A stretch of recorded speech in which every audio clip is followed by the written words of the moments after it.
A quick welcome to you all. Thank you very much for joining us. Just for the sake of everyone else on the briefing this evening, please could you make sure your microphones are muted just so we don't get any interruptions during the presentation. And also, you will be aware we've started recording, so it's up to you, but you may wish to turn your camera off. The session this evening is 90 minutes. It'll be broken down into 3 parts. The first will be to recap what it is that a local nature recovery strategy is. And if any of you have been in previous briefings or at any of your workshops, I'm afraid this will be a very familiar part. But obviously we do have some people who haven't yet been engaged in the process. And so I want to make sure that everyone knows what it is that a local nature recovery strategy is aiming to do. The second part will be no doubt what you really come for, which is to get an overview of what the Kenton Medway Local Nature Strategy is proposing. And then the final session will be, as we understand it, how the local nature recovery strategy can be used to inform nature recovery, and then also be an element in there about how you can use the online maps to understand exactly where that nature recovery is being targeted to. We will have a question and answer after each of those sections, and please use the Slido to add your questions in as we're going along. Like I said, if there's not too many of us on the call when we come to the Q&A, we can also do hands up, but we'll see where we're at with that. Please don't use the chat as that won't be monitored, although if you've got any issues with the system, then please let us know. I will be circulating a copy of the presentation and a recording of it so that you can share it with colleagues and partners, and the presentation means that you won't need to be hurriedly scribbling things down as I go through the slides. Like I said, it's a 90-minute session. Depending on how we're doing for time, I will see if anyone wants a short break after the first 2 parts. But given it's the evening, I appreciate you may wish to just press on with the session. We will need to allow a good sort of 20 to 25 minutes for the 3rd session. So if we've already got to, where are we at today? Starting at 6 on it. So we've already got to 7 o'clock by the time we've finished part 2 in the Q&A, we will need to move on. So anyway, enough of all of that. I will now actually get on with what it is that you've all come to hear about. So this first section, as I said, is to set the scene, to explain what it is that a local nature recovery aims to do. And we start at the point of why do we actually need to recover nature? I'm sure many of you are aware of the State of Nature report, the national one that was published in 2023, which showed that since records started being measured in respect of the sort of indicator species, that showed that there is a decline of species abundance by 19%. And it also indicated that 1 in 6 of our species are threatened with extinction from Great Britain. And 151 of the species assessed as part of that programme have actually already become extinct. Perhaps associated to this is the fact that only 1 in 7 of the UK's important habitats for wildlife were found to be in good condition. And all of these really startling facts and figures perhaps make it not surprising that the UK is currently classified as one of the world's most nature depleted countries. And you know, that's a real shocking statistic when you consider that so much of our sort of history and our heritage and our culture, I thought, was centered around our wildlife and our natural areas, but perhaps that's not the case. And then if we look at the local level, looking Kent and Medway, we find this national picture reflected down here as well. So the year before the 23 report came out, the Kent Nature Partnership published the State of Nature in Kent report. And this showed that 10% of our assessed species were threatened with extinction. And in similar lines around the state of habitats, we found that over 30% of our sites of special scientific interest were not in favourable condition. And when you consider that these are the areas in the county that are home to our most rare and endangered species and should represent our best wildlife and geological sites, it's then perhaps not surprising that we find that we do have quite a large proportion of our species threatened with extinction. And also another matter that perhaps won't surprise when we consider that 30% of our SSIs are not in favourable condition is that there is an overall decline in the area of land under conservation management within the county.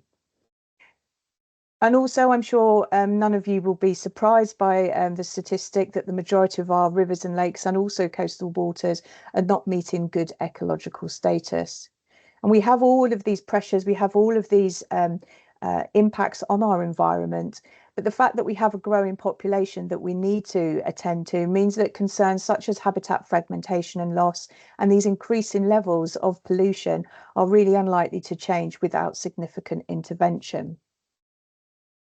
And I'm sure this isn't the case, but even if we weren't shocked by this desperate picture for nature and we didn't want to recover nature for its own sake, we also have to recover it for our own survival. We have a number of services that we depend on from nature, and these ecosystem services are centered around things that we're provided with, for instance, the food and drink that we consume, the water supply that we need to survive, and the materials we use for building. We also rely on ecosystem services to regulate our environment. For example, nature helps provide us with clean air, it stores carbon, and it also provides pollination services that our agricultural industry relies on. It also supports us through healthy soils and nutrient cycling. And finally, it also provides us with cultural benefits and cultural services. So we benefit from a healthy natural environment because it makes us want to get out and improve our physical and mental health and well-being. And it also provides opportunities for tourism and recreation and inspirational areas that we want to go out and do that. And of course, particularly with regards to tourism and recreation, but across all of those services is an economic association, either because of what it provides us with things that commodities we can sell, or because the services it provides us would otherwise have to be manufactured and would have to have a sort of a hard engineering solution to them. In response to the state of our country's nature, and the recognition that we do heavily rely on a healthy natural environment for these ecosystem services, in 2022, the government published legally binding targets to protect our environment, to clean up our air and our rivers, and to boost nature. And these legally binding commitments pledge to end the decline of nature and also for nature to recover. And recognising that any recovery of nature would need targeted, coordinated and collaborative action at the local level, the 2021 Environment Act set in place a requirement for the development of local nature recovery strategies, which brings us here today. So as I said, the local nature recovery strategy is a legal requirement of the Environment Act, and we will see 48 of these developed across the whole of England with no gaps or overlap. So if you think of each local nature recovery strategy as a piece of the jigsaw, they all link together to create complete coverage for the whole of England. And to make sure that there is this join up and that they do work at the boundaries, all of the strategies preparations are led by regulations and statutory guidance, and all of the responsible authorities have been provided with a grant to develop the strategies with. They are operated or they're developed at a landscape strategic scale, and the local development of them is undertaken by a DEFRA appointed responsible authority, and for Kent and Medway, that responsible authority was Kent County Council. And that's a really important point. This is not a KCC strategy. It is a strategy that we have developed on behalf of DEFRA, and it is a strategy that is essentially owned by the whole of the county. And the final really important element of the strategy was that DEFRA wanted it to be collaboratively developed. And I'll come to how we've approached that in a second. But essentially what DEFRA are aiming is that these strategies will agree at the local level what the priorities and associated actions for nature recovery are. And then collectively, these local nature recovery strategies, the join up of them will enable a nature recovery network for England that will end the decline of nature and also support its recovery. So in Kent and Medway, we set out to develop a strategy that would provide a set of agreed priorities for nature recovery with associated measures to deliver, to provide a shared vision for nature recovery, and also alongside that, maximising the use of nature-based solutions. That in turn that would provide a framework for joined up action, and because the strategy had been developed with those that would be so instrumental in its delivery, whilst the strategy would be ambitious, it would also be realistic and deliverable. And that deliverability is further enhanced because the local nature recovery strategy is linked to a number of supporting mechanisms and finance opportunities, which again I will come to more detail at the end of the presentation. And finally, the strategy would be spatially framed. So this wouldn't just be words and ambitions and targets, but it would actually focus where that action should be taken to deliver the greatest benefits and to ensure we were working where action was most needed. I think it's useful to just pause for a moment to reflect on what the strategy will and won't do. So the strategy will identify these areas where action is likely to provide the greatest gains, but the map in itself does not draw localised, detailed or definitive boundaries. And whilst this does set out actions, it does not dictate actions nor instruct their implementation. It simply identifies potential measures that could be taken to support the recovery of nature and in particular to deliver on the priorities that we have identified are required or are necessary for attention in the county. And alongside that, whilst we have these potential measures, the measures and the identification of where they would best be delivered in the county, that will not force landowners nor land managers to make any changes to the way they use the land, the way they manage their land, or the way they deliver their operations. However, delivery of these potential measures will be incentivised because those actions and the local nature recovery strategy itself is linked to a number of government grants and funding, and also other funding and investment bodies have indicated that they will be using the local nature recovery strategy as an indicator to where their funding and investment should be targeted. Also, the strategy will not offer any statutory protection to land, nor will it prevent development from happening, but it will have an important role in the development of future local plans, and also it will have a role in development management, as it will have an informing role and influencing role in respect of biodiversity net gain. And again, that's something I will come on to in more detail later in the presentation.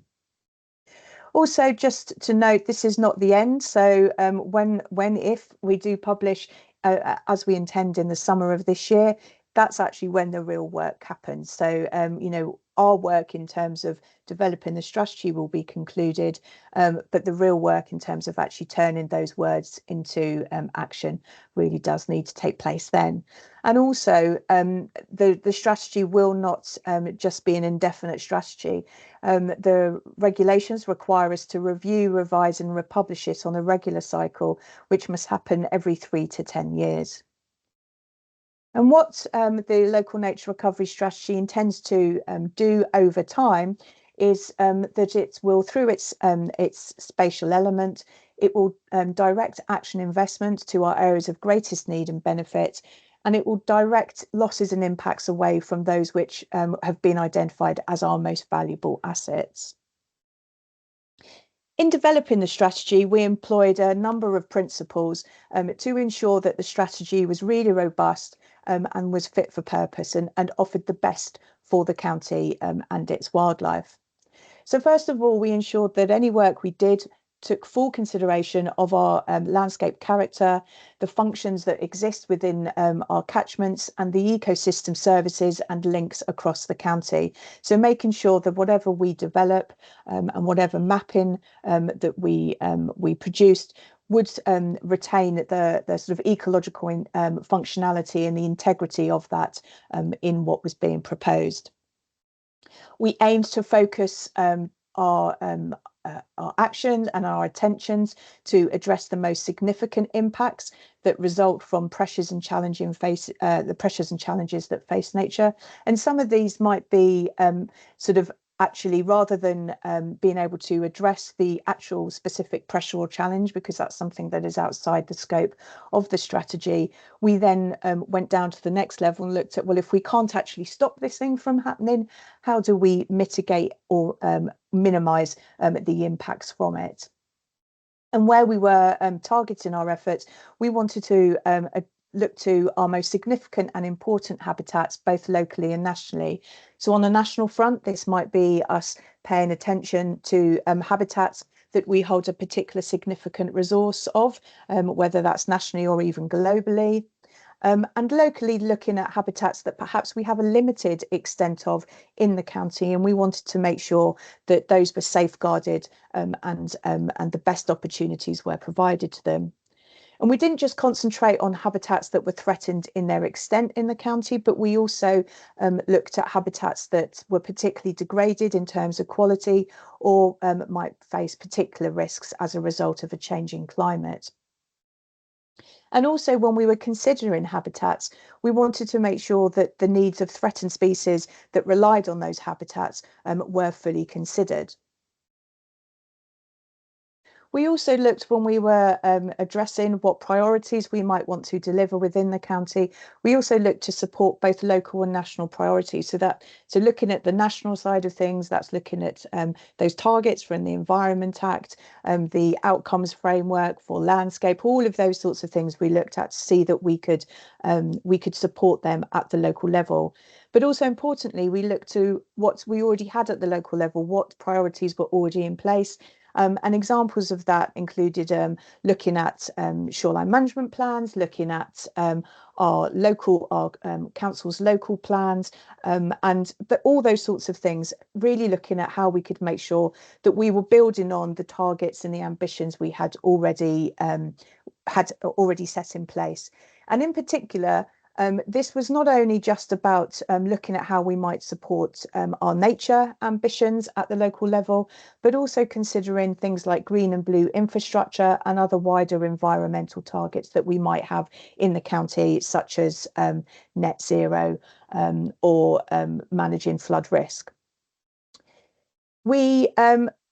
We looked to identify the actions and the delivery mechanisms that were needed to achieve our priorities and target these to the areas of the county that are in most need of action, and the widest benefits could be delivered by targeting them to that specific area.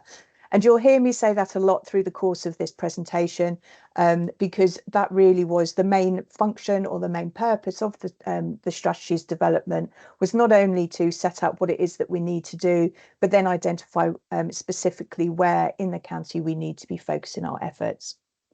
And finally, through everything, we wanted to make sure that we were maximising opportunities for nature-based solutions through any nature recovery work that was being proposed. And one of the ways to do that was to target action for the design of nature recovery to areas where there were other environmental challenges or improvements were needed. And this wasn't just about making the most of the nature recovery action and really making sure we realise the benefits that it can offer, but also by doing this, it has the potential to open up other funding avenues to nature recovery if we're able to deliver on other challenges that are faced in the county. And flood risk management is a particular one that does offer opportunities to bundle up together both flood risk management, but also nature recovery action. And a really key part of our strategy's development was making sure that there was the opportunity for everyone to participate right from the very start. So we had stakeholders involved right from the very beginning, telling us what it is what challenges we had in the county, and then helping us to define what those priorities would be. And all the way through the strategy's development, we have had stakeholders engaged and participating all the way through. And we didn't just do this because it was a requirement of the strategy's development, but because it did mean that the strategy would be based on the most up-to-date data and evidence. that it would be developed with the wealth of experts that we have throughout the county, that it would be informed by those not just with local knowledge, but really importantly with the practical experience of developing this or delivering things on the ground. So making sure that what was being proposed and where really was appropriate. And also it would ensure that the whole process was transparent. And that's always really important for any strategy, particularly a strategy that might have links to funding and grants and sort of the delivery of benefits throughout the county. We want to make sure that everyone knows why we've gone through this process and how we've got to where we've got. And we were really blown away by the response we got when we put out calls for people to get involved. And we had but the events and opportunities to be involved that we took numbers for, we had over 1,000 people engaged, but we had so many other opportunities to go out and speak to people, thanks to stakeholders inviting us along, that we actually believe that the figure is actually probably more likely double that. And we had representation from all different sectors right across, and it was really great to see so many different sectors coming out and engaging in the work.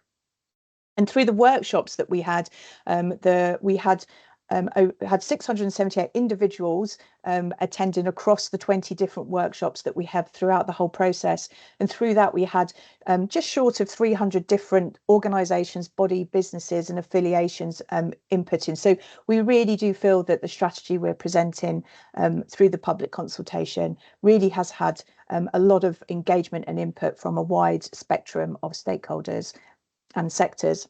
And in addition to that stakeholder participation, we also had engagement through the board and delivery group, through our local planning authorities advisory group.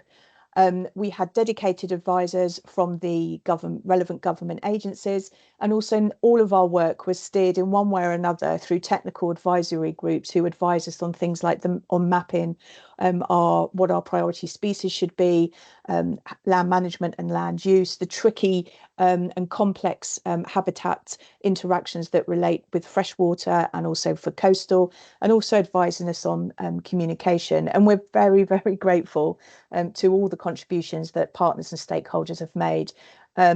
And because of this exceptional amount of input, whenever I use the word we in terms of we want to see this and we propose that, I really am talking about the we being the county and not the we being the project team who put this together. We very much were sort of the people that put together what the community and all of our stakeholders told us that they wanted to see for nature and its recovery in the county. So I'll pause there and just see if there are any questions on the local nature recovery strategy and the development process. So Rachel, I'll have to leave it to you as to whether you think hands up are manageable. I'm not sure how many people we now have on the call, but I'll leave to you to direct. Yep, I think it's manageable. We've got 19 people in the room, so Great. I think we can do it. If anyone wants to just put their hand up and ask a question, fire away.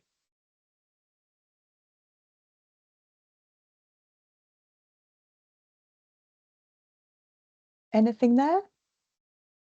If not, No? I'll move on. Great. Yep. Okay. Well, I had just enough time for a sip of drink, so I should be, my whistle is wetted sufficiently for the next stage. So so this next part of the presentation really focuses on what the strategy proposes and what is presented. And the strategy is presented in three parts. So we have two documents and the online mapping tool. And the first part, part one, really sets the context and provides the justification for why the priorities have been identified and what the actions are. And so really sort of sets out what it is that we have in the county, what is so important and special about our nature, and therefore what it is that we really want to look to sort of tackle and address.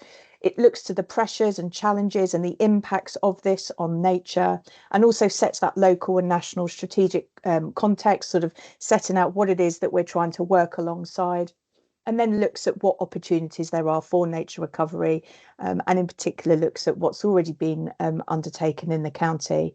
Now, that's actually a very interesting document and sets out our county in an amazing way, but I'm not going to dwell on that today because I think the majority of people will already know why it is that we need to work and why it is that our nature is so important. So I will leave you to read that part at your leisure. But of course, if you do have any questions, if you've already read it, feel free to ask them at the next Q&A session. Or if when you do read it, you have any questions, you are more than welcome to contact the team. But I felt it was better to focus on part 2, which is the real nuts and bolts of the strategy.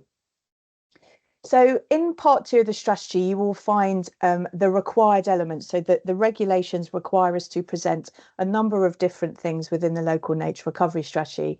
So those are a vision, those are what our priorities for nature recovery are, the potential measures that we suggest need to be undertaken, and then the mapping of those potential measures. And then we have 3 sort of broad maps that we had to produce. One is the areas of particular importance for biodiversity. The second is areas that could become of importance for biodiversity. And the final is the local habitat map. And I will take you through each of those elements now, the first being the principles and vision. So no doubt, the first of those 4 principles will be familiar to you because we have based them on the Lawton principles. So what we want to do is, through the action that we undertake in the county, is to improve the quality of what we already have and make sure that they are in a healthy and functioning state, and better look after what we already have, essentially. We then want to increase that. We want to see the size of our most valuable and important habitat sites increased, and to effectively have a bigger area of these sites. And then we also want to see new nature-rich sites established, so we create more space for nature and also use that space for nature to provide connectivity between what we already have. And that takes us to the final principle of Lawton, which is making sure that all of our assets are joined up, and therefore we want to see the strategy enhancing those connections and making sure that the sites are joined up, because we know that with the change in climate, but also other pressures and challenges that face our wildlife, that the more connected our landscape is for wildlife, the more likely they are to be resilient and to be able to adapt to those changes. We then also set out 2 additional principles that we wanted to be achieved as part of our strategy. So as I mentioned, we wanted to make sure that we would be working with our with nature and natural processes to make the most of the nature-based solutions these offer in relation to the challenges that our county faces. And we also wanted to make sure that private landowners, land managers and farmers were really put at the heart of everything we were trying to do, and that they were recognised for the really important role that they already play in nature recovery, and that they are really integral part of that better, more coherent and resilient wildlife network that we want to see. And obviously that's really important in Kent because so much of our land is in private and farmed ownership. And everything that we've set out, all of our potential measures, are designed to deliver against one of these principles. When we started reviewing the outcomes that people were telling us that they wanted to see for nature, it became very clear that there were these high-level ambitions centred around broad habitat groupings. So we therefore used those to develop 10 ambitions that together make up the strategy's vision. So first of all, we have 3 that don't focus specifically on habitats, but focus on those matters of increasing functional connectivity, of increasing the use of nature-based solutions, and making sure that land management and land use is increasingly delivering nature recovery gains alongside its economic purposes within the county. We then also included a ambition that related to species, sort of going back to those principles of our development, making sure that anything where we were either managing, restoring, extending or creating habitat really did consider the species that depended on it and the interdependencies that exist on that as well, because obviously some of the species are really important to the survival of the habitats as well. There's a mutual relationship there. And then we went to focus onto our habitats. So we had the restoration, connection and extension of species-rich grassland. We had an ambition relating to safeguarding our successional habitats from loss and damage. This is a really undervalued habitat generally, and one that we have some very important and significant sites of in the county. So we wanted to make sure that this wasn't a habitat type that was forgotten and did have its own dedicated ambition. We also have an ambition about bringing woodland trees and hedgerows under active and appropriate management, and also increasing the cover and connectivity. Unsurprisingly, we also have a ambition relating to freshwater habitats, and that's bringing them into clean and sufficient and healthy conditions, and also restoring the associated catchments and the functions that they provide across the county. Urban is a really important area. We have some very significant urban areas in the county. So we included a ambition that related to providing for nature in our urban environments, so that not everything is considered and pushed out to our more rural and natural areas. And finally, given that we have one of the longest coastlines, if not the longest coastline in England, we included an ambition relating to securing the high functioning, natural and connected coastal habitats around the outskirts of our county. And there's a lot of words in all of those, and obviously you can read those at your leisure in time. But we are very aware that sometimes the strategic speech, the strategic words can sometimes not mean a huge amount to people. So to support what we actually do really mean by these ambitions and collectively the vision that creates, we've commissioned some artwork, and arguably these illustrate what we are hoping to achieve so much better than the text can. And we will be taking these items of work around with us when we go around the county on our consultation roadshow, as we're calling it. So we do hope you'll come out and have a look at them. But if you're not able to come and see them in person, you can also have a look at them online as well, and hopefully get an idea of exactly what it is we are trying to create, and what it is that you have all told us you want to see for the county's nature. So sitting under those 10 ambitions are more detailed priorities, and those essentially delve into the detailed habitats that those broader groupings have. And basically the priorities outline the outcome that the county wants to see for nature in Kent and Medway. And we also have priority species that are identified by the strategy too, that specific action has been identified for as well.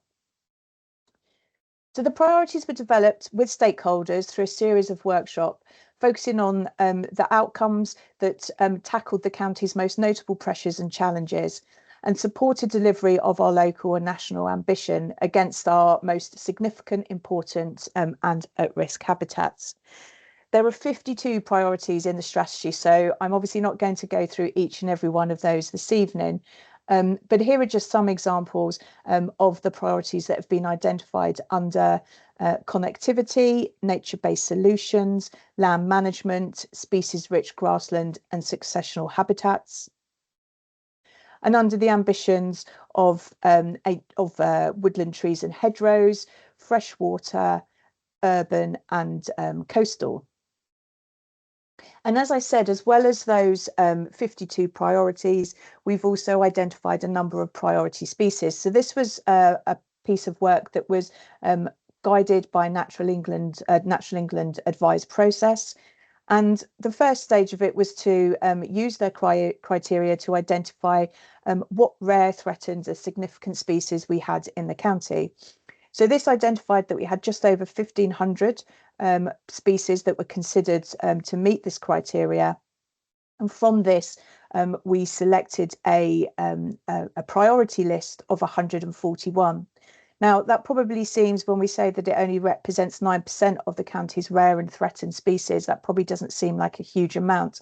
But it is actually considerably more than what Natural England asked us to do. But we have sort of gone back to Natural England and explained the reason we do have such a large number is because we have such a variety of habitats across the county that it's almost impossible to not have such a large number in their view of priority species. And obviously, although those 141 species do represent all the taxa, there will be concerns about the 1,500 or the 1,300 so species that haven't been picked up by these priority species. But what we have done is we've selected these species not only on the basis of need and urgency of those individual species, but also in consideration of whether action for them would also support the recovery of the other species in that sort of longer list where they were associated with the same habitat assemblage.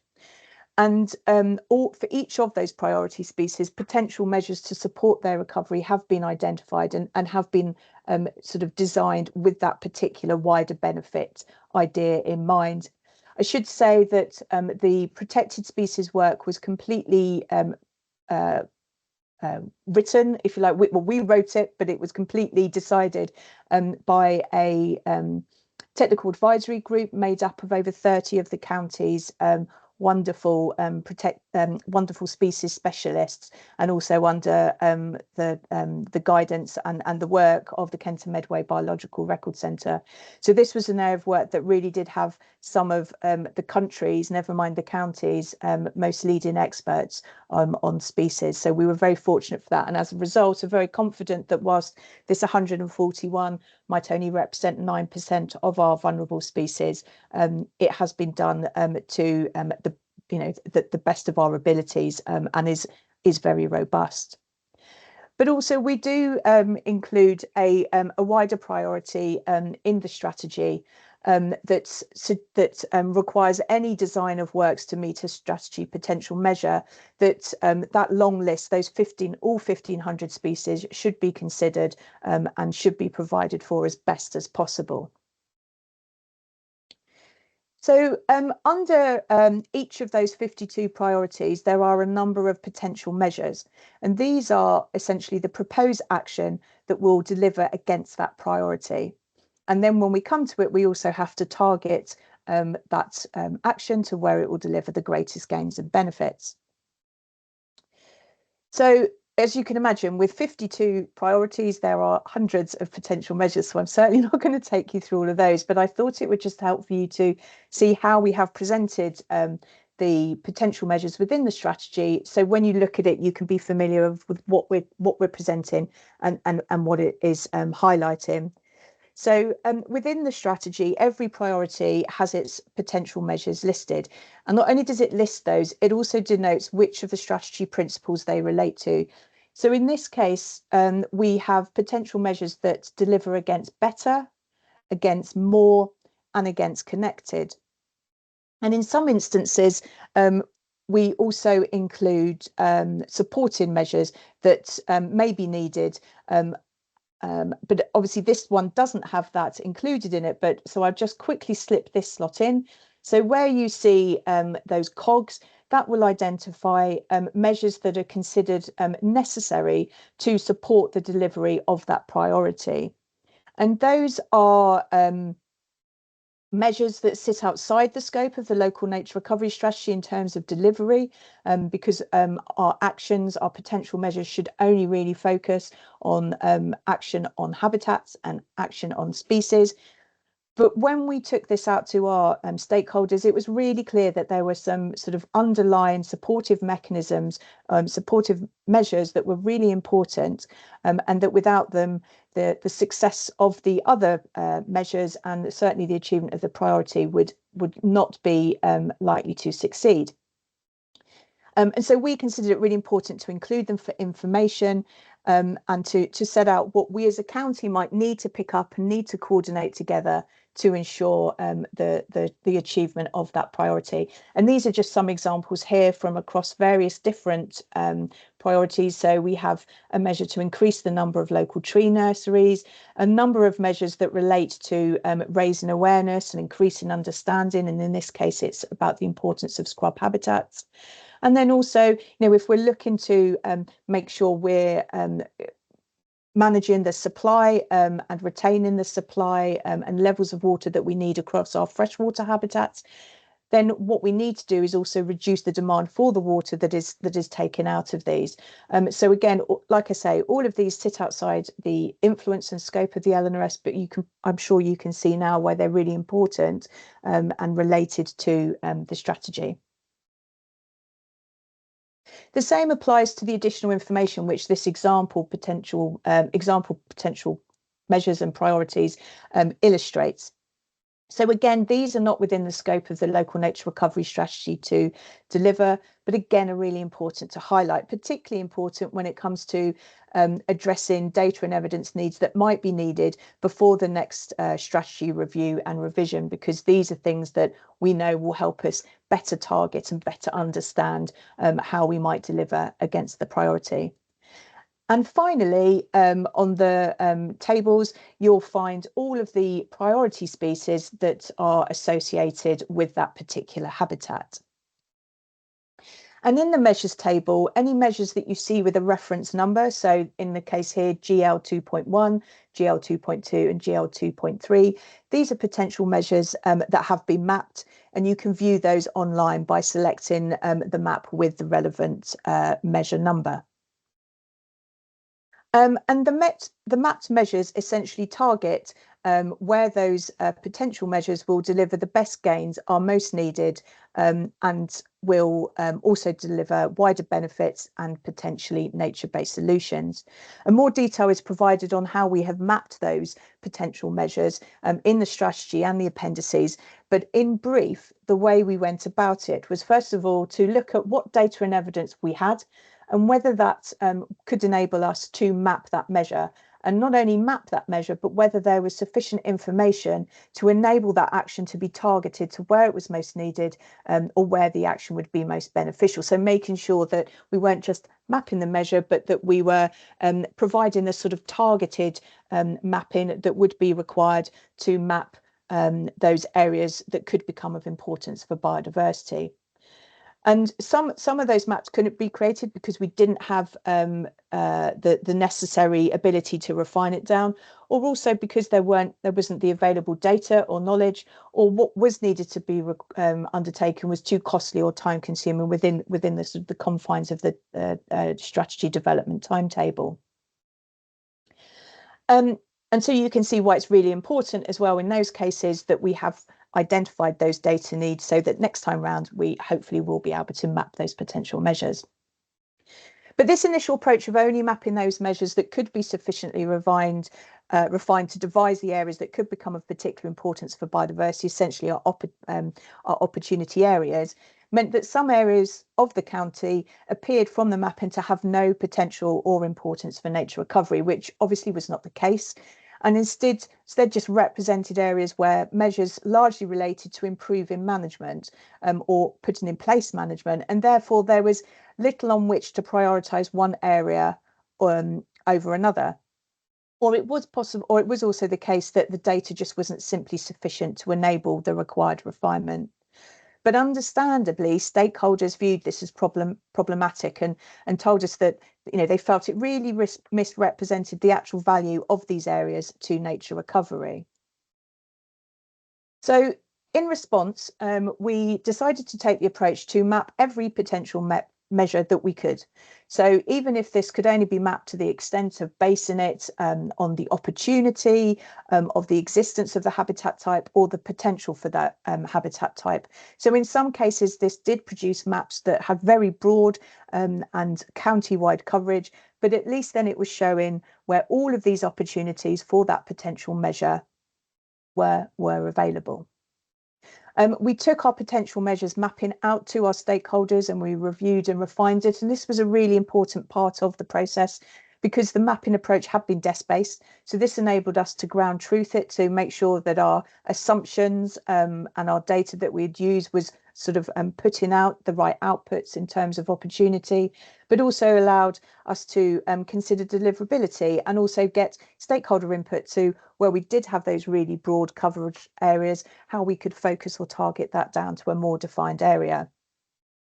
And then we also looked to further refine the potential measures by considering where that measure might deliver either a nature-based solution or an opportunity for other benefits such as health and access. So on that particular last point, that would be things like where we might be proposing the creation or establishment of a new habitat or extends an existing habitat.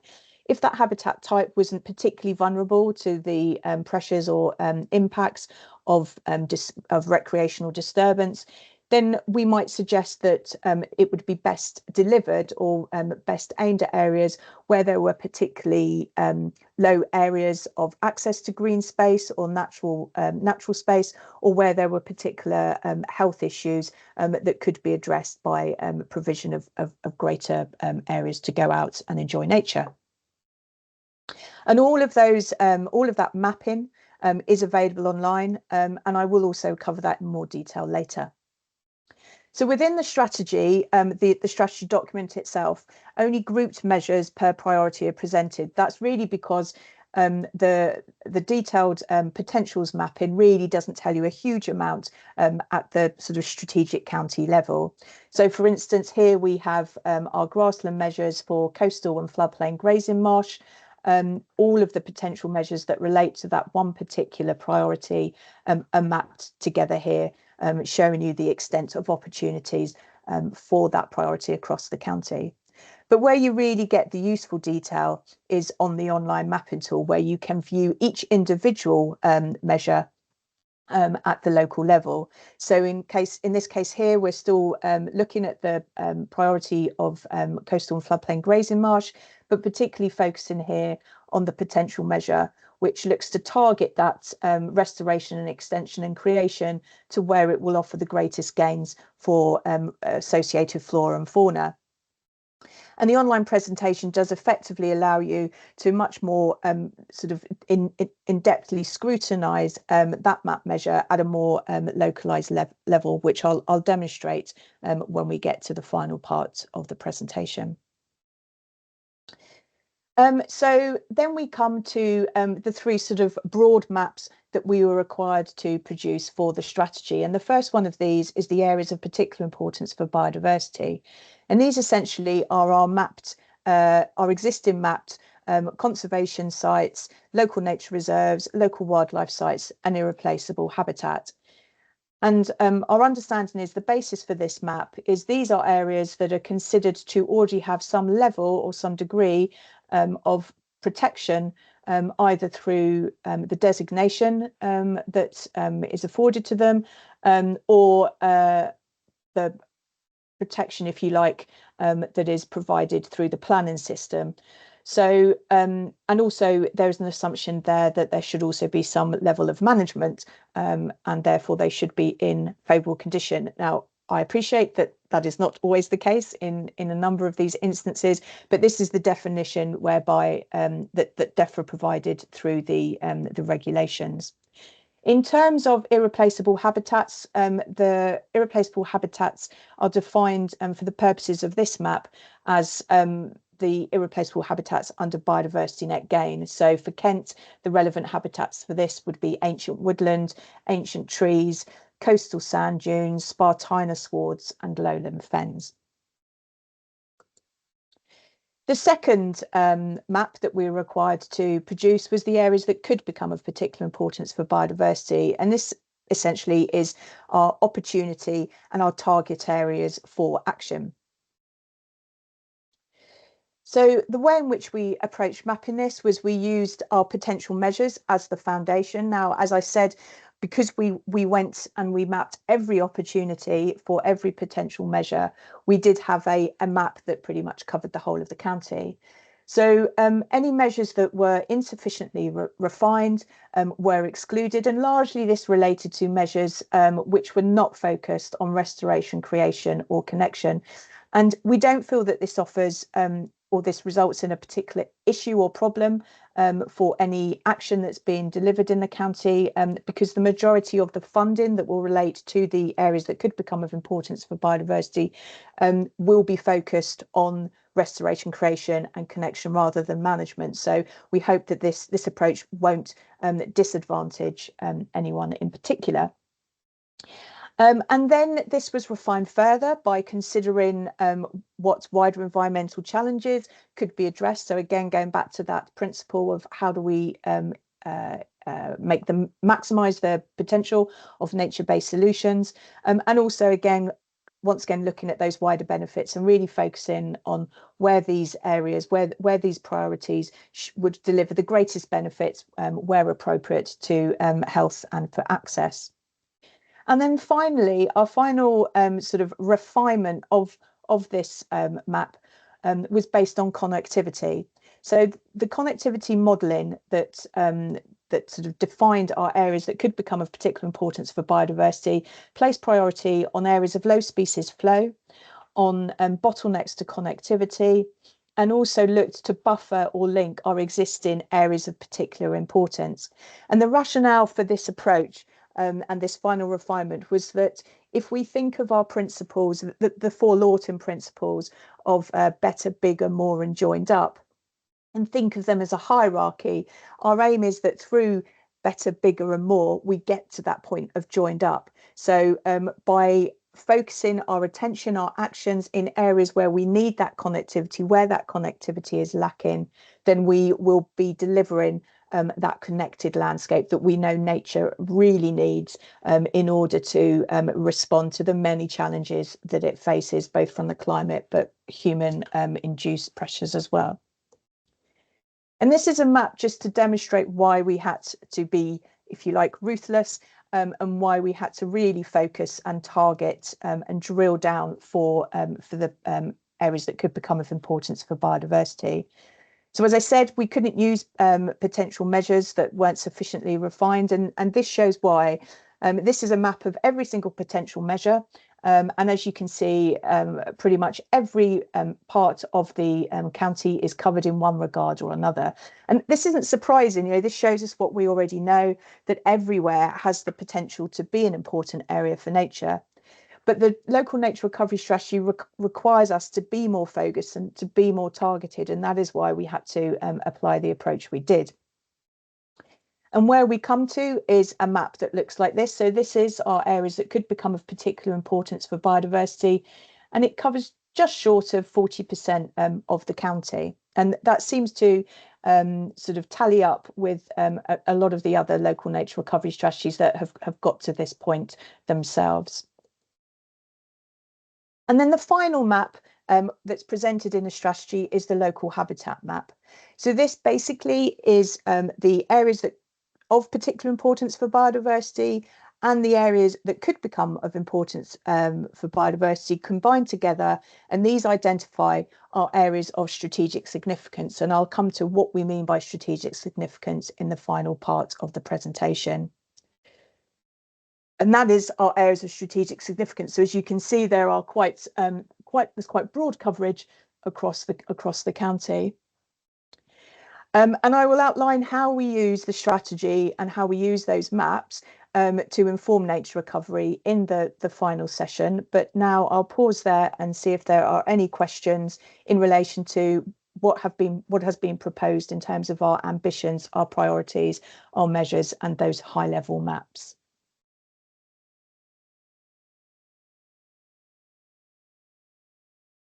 Yes, Sean. Can you hear me? Yep. Yeah. In view of Rachel Reeves's announcement today or statement today that developers should be able to stop worrying about bats and newts and prioritise development, what confidence can we have that any of this is really implementable, given all the messaging coming out from government now? That is a very good question, Sian, and one that I'm not going to be able to give a good answer to be honest. There are a lot of questions at the moment as a result of the planning reforms going through, as a result of the current policy paper on planning and nature. And there is also the fact that we're also potentially looking at devolution in the county and what that means for the existing local plans and what will come out of that. There is the fact that the local nature recovery strategy and its role in local planning and its role in informing biodiversity net gain is in statute. So it's part of legislation, it's part of the Environment Act and therefore law. So that can't be easily overturned. At the time when the Environment Act went through, there certainly was cross-party support. Speaking as myself rather than Kent County Council, which is always important to point out, and I'm not making a political point here, but the current stuff coming out from our current government in relation to the focus on growth, the focus on development, and my personal feeling, the misperception that it is nature that holds up growth and it is nature that holds up development, rather than actually it's an integral part of that growth, is a worrying one. And it does make you worry for whether some of the provisions that we've been understood would be available within planning for the local nature recovery strategy could be watered down. There is also the fact that we need to better understand where the funding and the grants are coming from to deliver all this as well. There has been nothing said on that yet, although we do see potential budgets that you would think might be available for this being cut. So it's not a very satisfactory answer, Sean, other than to say I share your concerns. And we will, your question about the planning reforms is one that unsurprisingly has come up at every briefing to date. And everyone is very concerned about it. And all I can say is that through either KCC, through the Kent Nature Partnership, and certainly through other bodies that I am associated with, we will be lobbying for the local nature recovery strategies to maintain, retain, and even have a better role in directing all of this, and also that nature shouldn't be pushed aside for the sake of development, and that nature, that we do so at great risk to our future.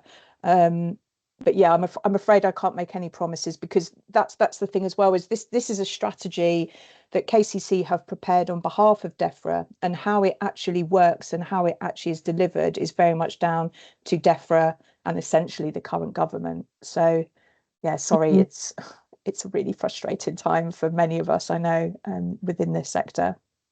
Yeah, no, absolutely. Because even though it's, statutory obligations, and even though we've got the Environment Act, etc., when we're told that that growth trumps the environment, it's almost irrelevant what kind of statutory exactly have, if that's going to be the case. So no, absolutely. I mean, one of the things we've been waiting for a long time is guidance on what role the local nature recovery strategy really does have within the local planning process. So when it was initially sort of brought out, it was suggested it was going to have a very strong influence, and that there still is a statutory requirement on local plans and other plans at the local level to take account of the local nature recovery strategy. And that does present potentially really great opportunities.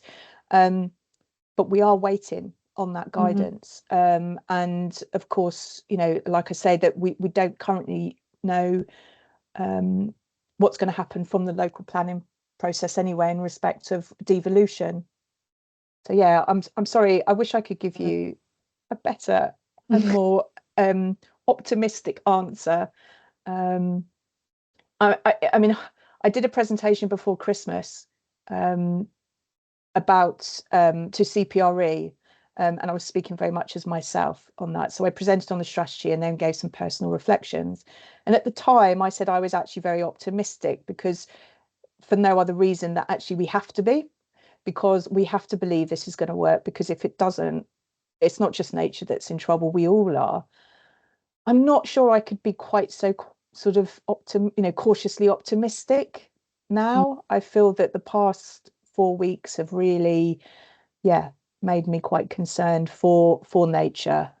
But the only thing I can offer is that I know in Kent we have some very dedicated people throughout the whole of the county operating in all different places and services, and not least of all yourself, Sian, and the wonderful network you have and all the friends of groups. And I can only hope that we collectively can at least do something, but I am also very aware that it's very difficult for us to sort of challenge some of the development plans afoot that the government seem to be proposing.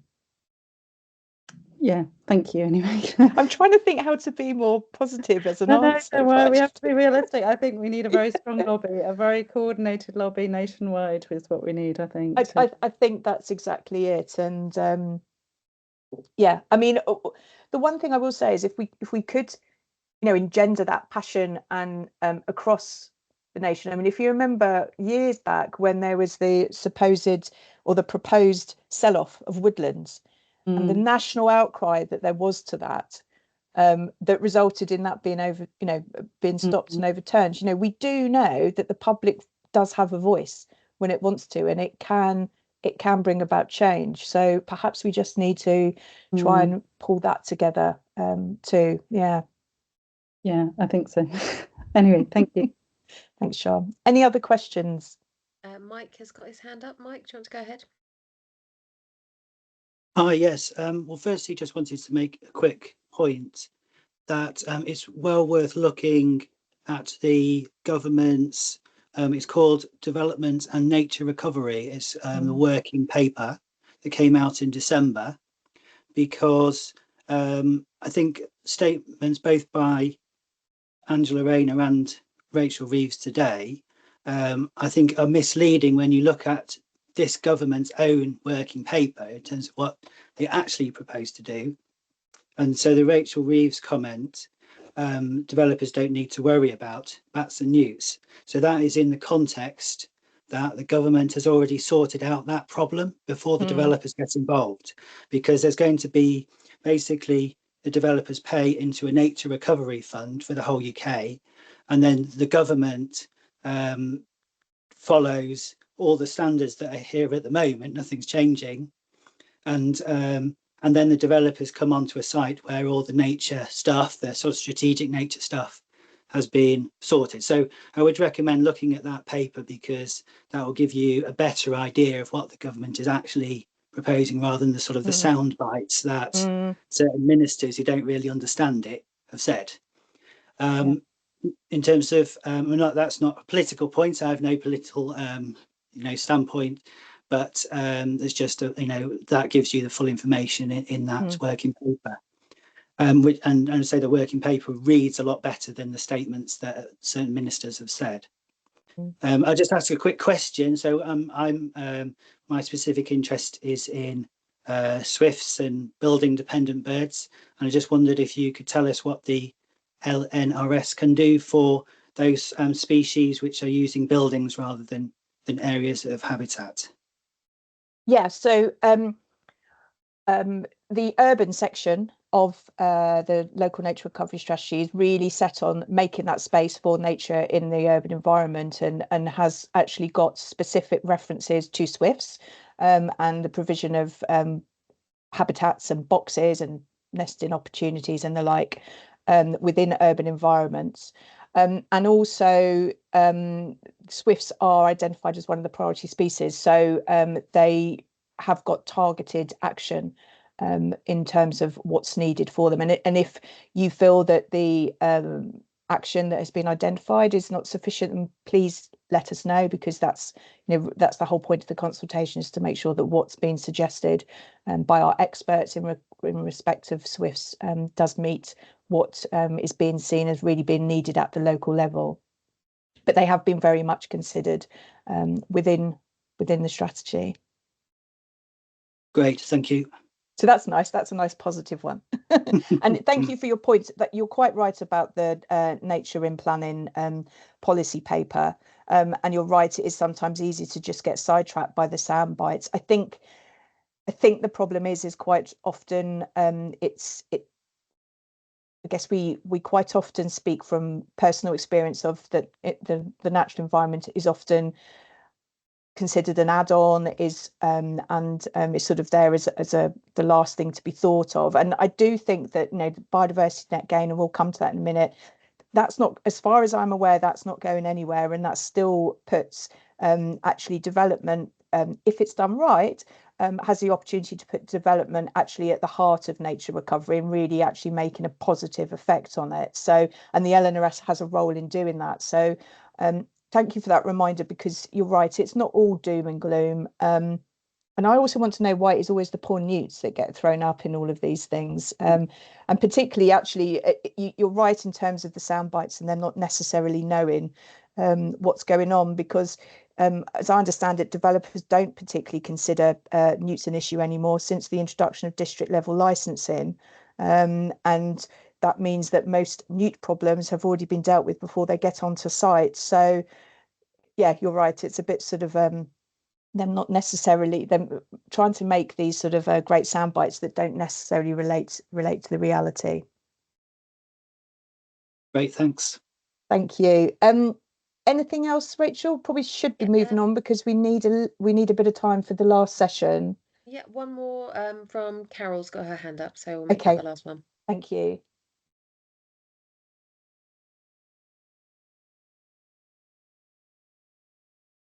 Carol, do you want to go ahead?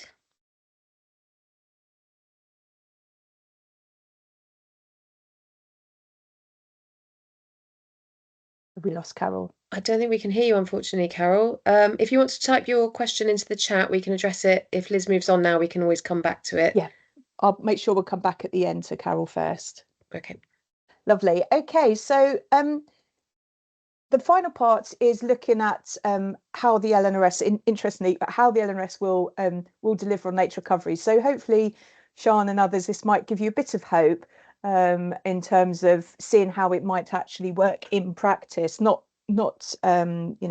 withstanding the fact that there's a lot of unknowns at the moment.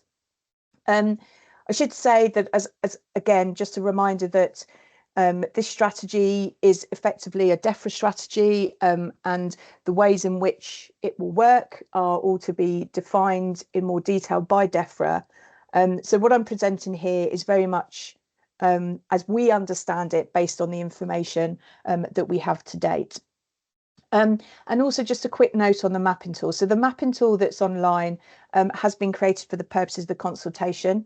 It is, well, I keep going to say it's quite simple and basic, and I'm sure Kent Wildlife Trust, who did all of our mapping work and also created the online tool, would balk at me saying it's simple, because it's obviously not.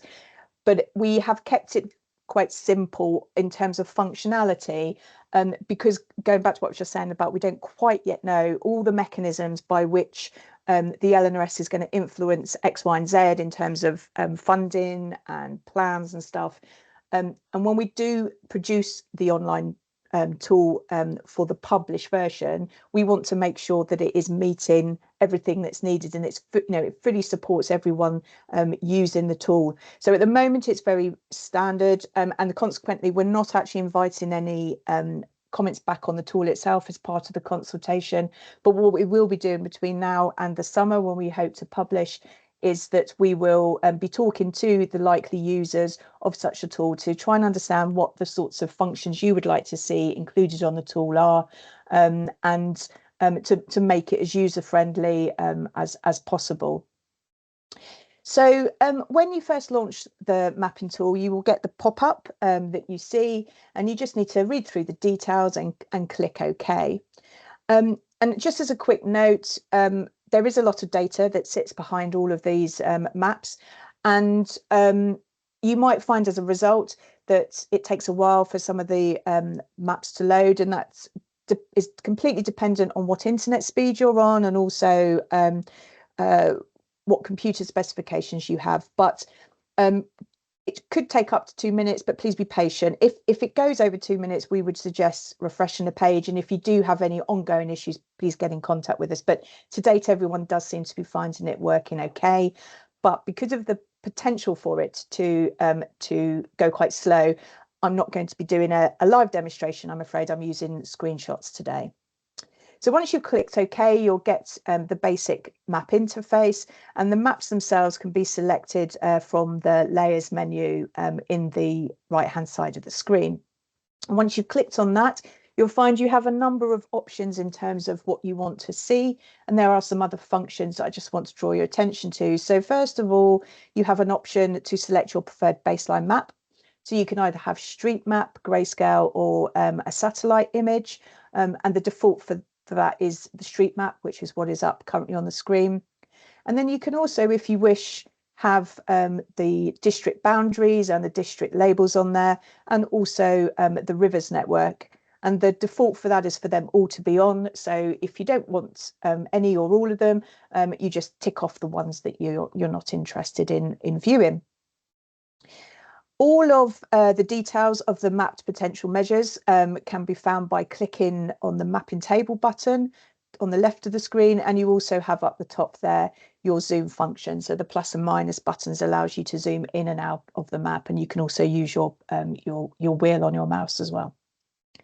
So if you click that table to the left, you will get this table that comes up on your screen. So the reason we've included this, well, one is just because it allows us to present more information, but also, as you will see from there, and you'll see when you look at the document itself, that the potential measures are quite wordy and they are quite lengthy, and so it's just not possible to include each of those details in the mapping layer, because it would make it pages and pages long. So all you will find in the mapping layer is the reference number. So if you are wanting to know what a potential measure reference number relates to, you click the table button on the left of the screen, and it will bring up the measures table. You enter the reference number that you're interested in into the search box just here, and then that will bring up the what the measure is, whether it was one of those maps that did provide the foundation of the areas that could become of importance for biodiversity, or if it's just been mapped as an opportunity across the county. And it also provides a very basic summary of the method that was used to map it, and more detail on the mapping method and the data that was used to undertake the mapping can be found in the strategy appendices. So looking at one of the first purposes of the strategy is that it directs action for nature, and it proposes not only what the action is that's required, but also then maps where it could be delivered. And so, as I've said, in some cases, these are quite wide-ranging, and in some instances, we have been able to really define them down to a more specific area, and that's all dependent on the mapping capability. And you can get an idea of that from that mapping table in terms of which has been refined and which hasn't, and also it is indicated in the strategy document itself as well. But in all cases, the mapped areas are indicative. Some management measures to increase the functionality or biodiversity of a habitat are mapped, some have not been. And the mapping indicates where this management may be most needed or would result in the greatest gains. But it's important to remember that the introduction of appropriate management anywhere, as long as it is the right management in the right place for the right reasons, it will deliver benefits wherever it is applied. So just because management might not be mapped to a particular area does not mean there's not a benefit to be derived from it. It's just that under the scope of the LNRS, it has been determined to not be something that would deliver the greatest benefit or be in the areas of greatest need. It also means the fact that the document is strategic in its nature means that some of the measures may not be relevant or appropriate when considered in detail at the local level. So it should be noted that whilst the potential measure might have value locally, that value might not be reflected when considered strategically at a county scale. So just because it's excluded from the mapping does not mean that that action is not applicable at the particular level you're looking at. It just wasn't strategically valuable when considered on that county-wide basis. So again, just because something is not mapped at a local level does not mean that that action, that intervention isn't appropriate. But also, because our desk-based approach means that our mapping is theoretical and not based on actual known site conditions, it might be that once you look at the local level, that intervention isn't appropriate. So just because it is mapped to the local level, it does not remove the need for any sort of condition or pre-action site assessment, and also all the other sort of mandatory permissions and prerequisites are still required. So the mapping is not by any means a sort of an out for any of that assessment. You still really need to be considering the local site before any intervention is undertaken. Also, importantly, the strategy and associated maps do not dictate that action, nor do they instruct their implementation.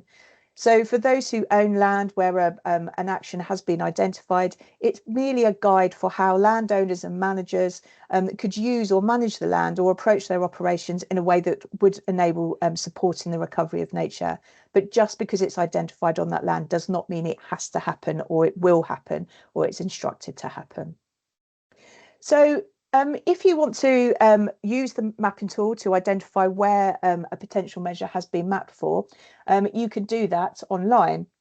So you may already know, because you flick through your strategy, you may already know the particular measure or priority reference that you want to look up. But if you're just looking for any priority or measure that relates to a specific habitat type, you can also use the table to identify these. So once you've launched the table by clicking the little table icon again on the left-hand side, you then would go to the search box underneath measure, and you would enter in there your particular habitat that you're interested in. So in this case here, I've put in grazing marsh. And then once you've entered that, it will bring up all the potential measures that make reference to grazing marsh. So in this case, there are 3 potential measures that are mapped that relate to grazing marsh, and these are shown here. So what you would then do is you would either note all of those measures or just the one particular one that you're interested in, the reference number, and then you would close that and go to the mapping interface. You would select the grassland habitats and then click on the relevant reference number. So in this case, I'm pulling up the potential measure for GL 2.2, which is focusing restoration, etc., of coastal grazing marsh on areas that are of most value to our threatened flora and fauna. So as you can see here, that then brings up areas where that has been identified as a potential area for that particular potential measure.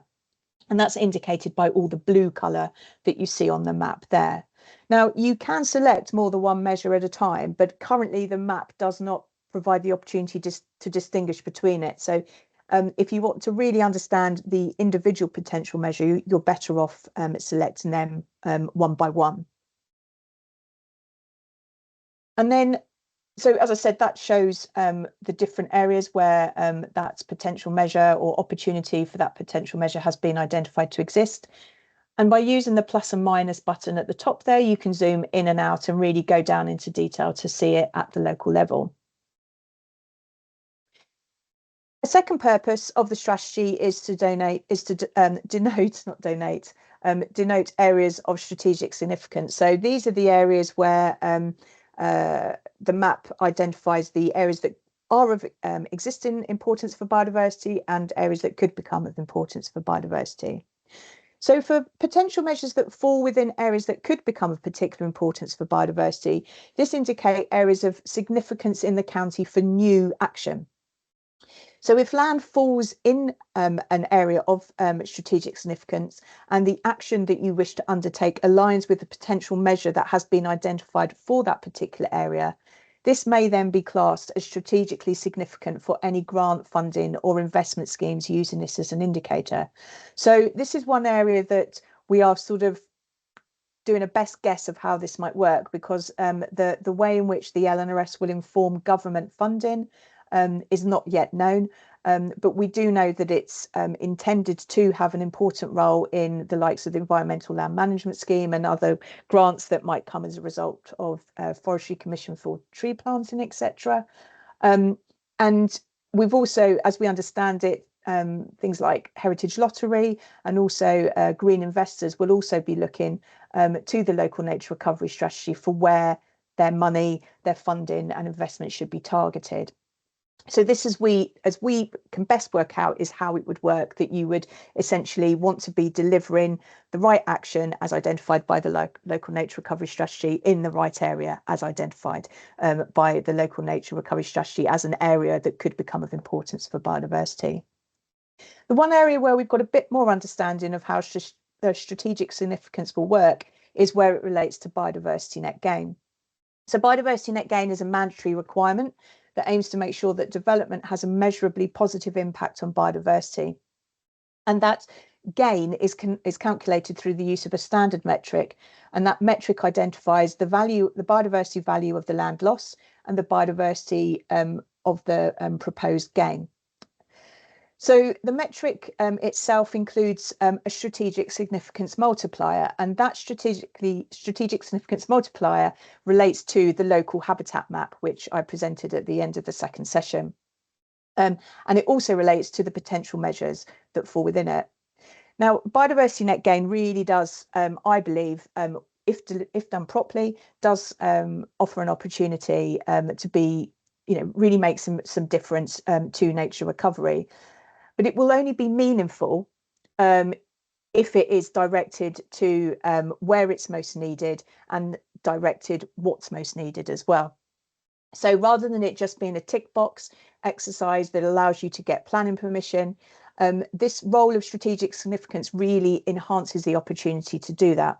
So the strategic significance will only be applied so that the weighting to the biodiversity value will only be applied when the habitat parcel is located in an area proposed to help deliver the local nature recovery strategy priorities. So that will be the local habitat map. And the intervention that is proposed is consistent with the potential measure that has been identified for that particular location.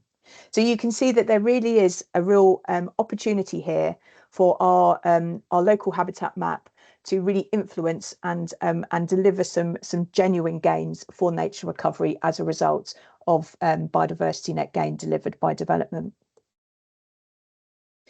The areas of strategic significance do not indicate where development should be excluded. So they don't dictate action nor place limitations on how the land should be used and any interventions on it.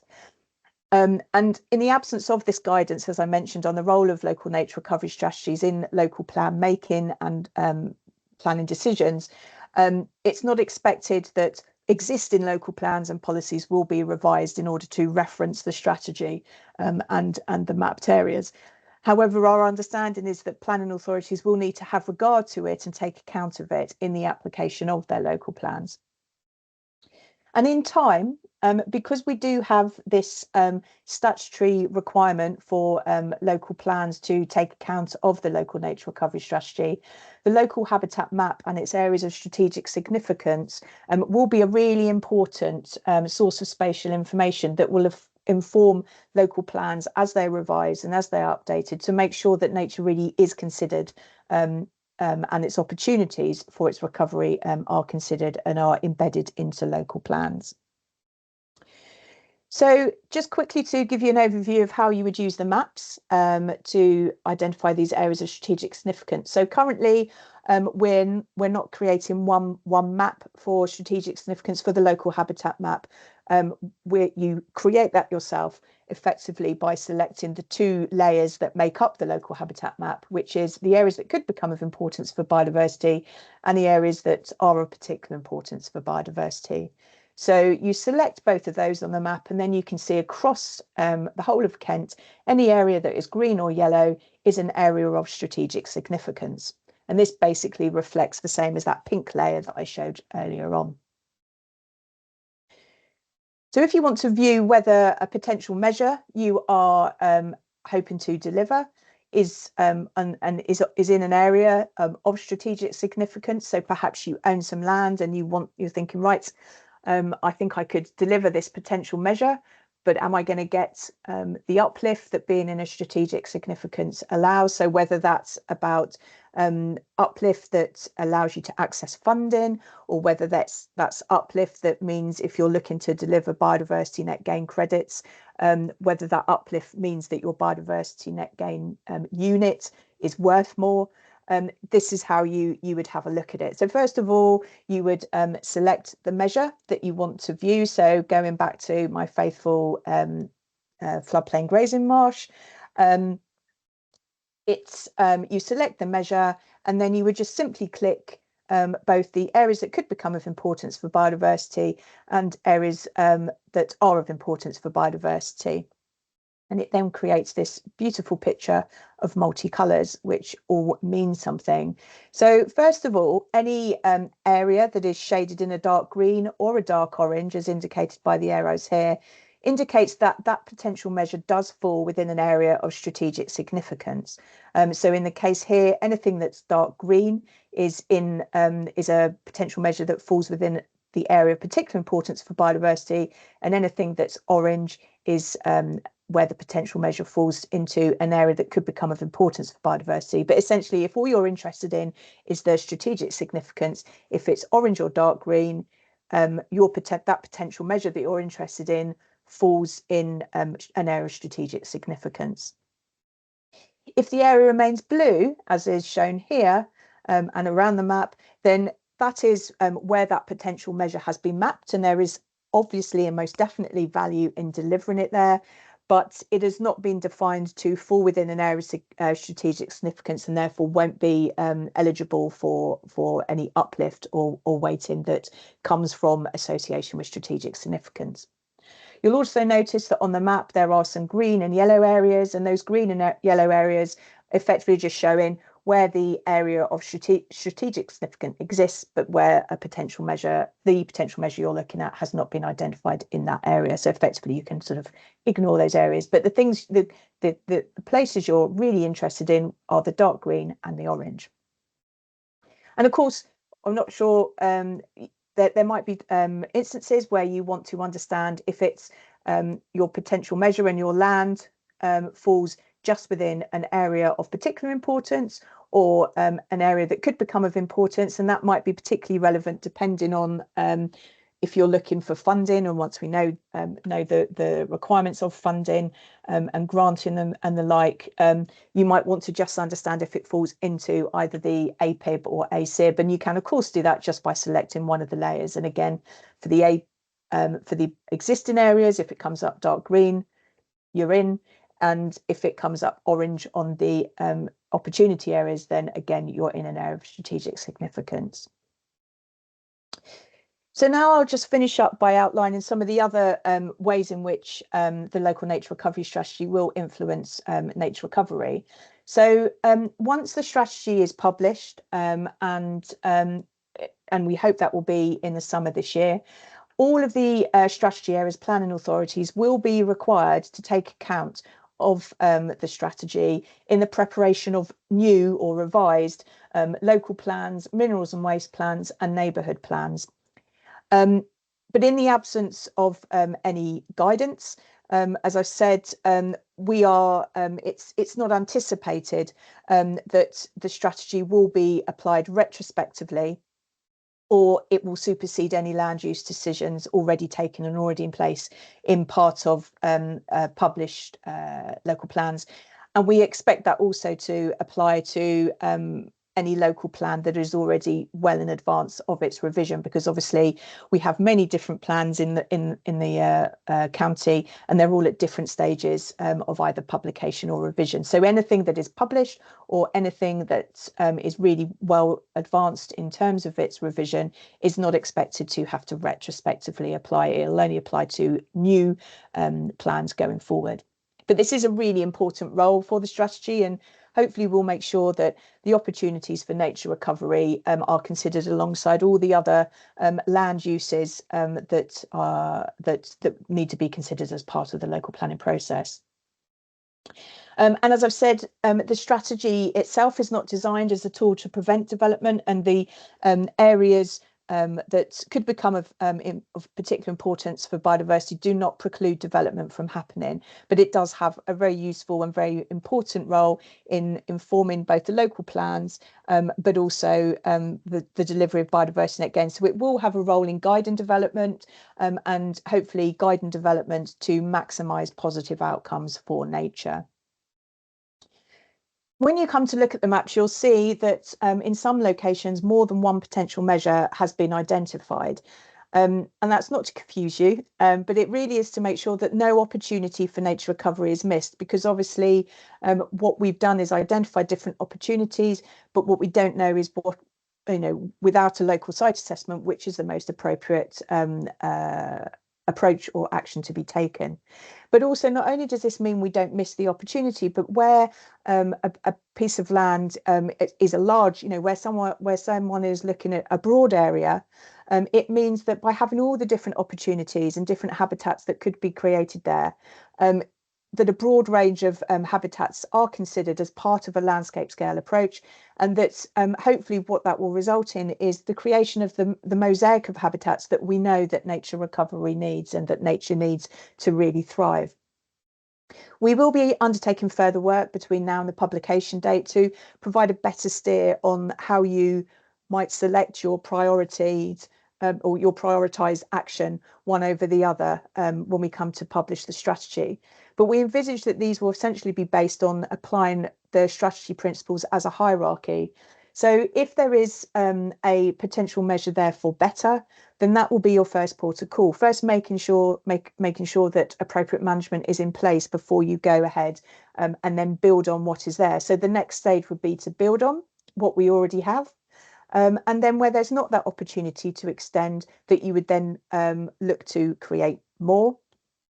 And then going back to that, our approach and our vision that by doing better, bigger and more, we will deliver our joined up, because all of our actions are being targeted and being focused to the areas that could become of importance for biodiversity, and we have defined those based on where we most need connectivity and join up. So we really hope that this approach to prioritising action will enable us to achieve the principles and what we really want to see for nature recovery in Kent.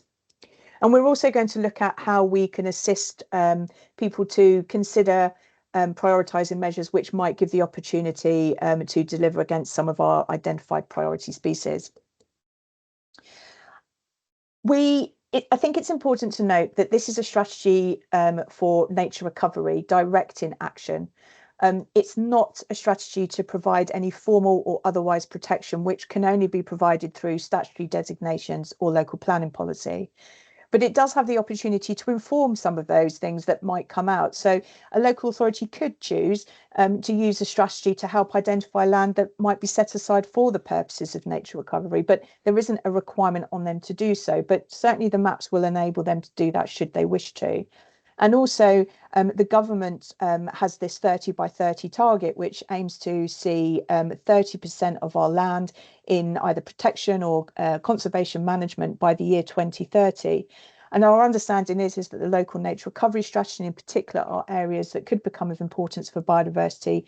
Those will be the maps that government will be looking at to maybe identify some of the areas that contribute to meeting that 30% target. But what is important is that no element of the mapping should be viewed as some level of protection or prevention. It is a direction to where action should be taken. And that concludes the overview. Apologies, I have overrun a little bit, and we will make sure there's time for questions before we wrap up. But before I do finish, I'd like to just use this quote from one of my personal heroes, David Attenborough, or Sir David Attenborough, I should say, to remind us of why such a strategy and the ownership and delivery of it together is really so important. And also, it brings me to the point why it's so important to hear your views on the strategy, because by hearing what you think and being able to take that on board as we finalise the strategy, it will mean that we can ensure that the strategy is something that you not only can endorse, but can also adopt in the delivery of your action for nature. And our consultation closes on the 12th of March, and everything is online. And following this session, when I circulate the slides, I'll make sure you've got all the necessary links to everything you need to help feedback. But that's the end of the formal presentation. So now I'll hand over to Rachel to direct any questions. Thanks, Liz. We'll just start off very quickly with Carol. Her microphone wasn't working. She'd put it's sort of part question, part comment in the chat where she said, is there a potential for local climate and nature assemblies who could take local ownership for developments? Assemblies can be very important in a planning context, which is often very oppositional, developers versus local people, etc. And this can give better outcomes where everyone feels genuinely heard. Absolutely. I mean, I don't see why not. I mean, obviously, that's me there commenting on district and borough planning matters. So I shouldn't really comment too much, but I completely concur that there is some real benefits to ownership being taken at the local level and that happening. So yeah, I'd pretty much would fully support such an approach.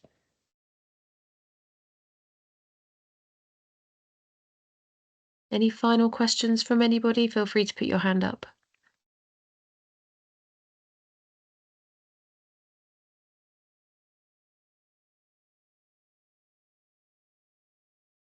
Anything there?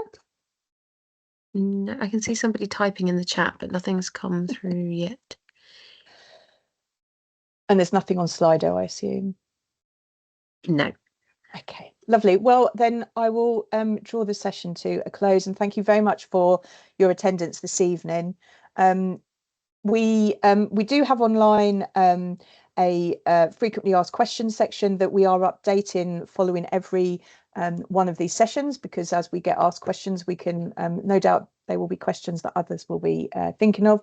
So if you do have any questions following this, please first check the frequently asked questions section, because not only will we be updating those, but also we're taking some of the questions like planning reform that we can't really answer with any real detail or confidence.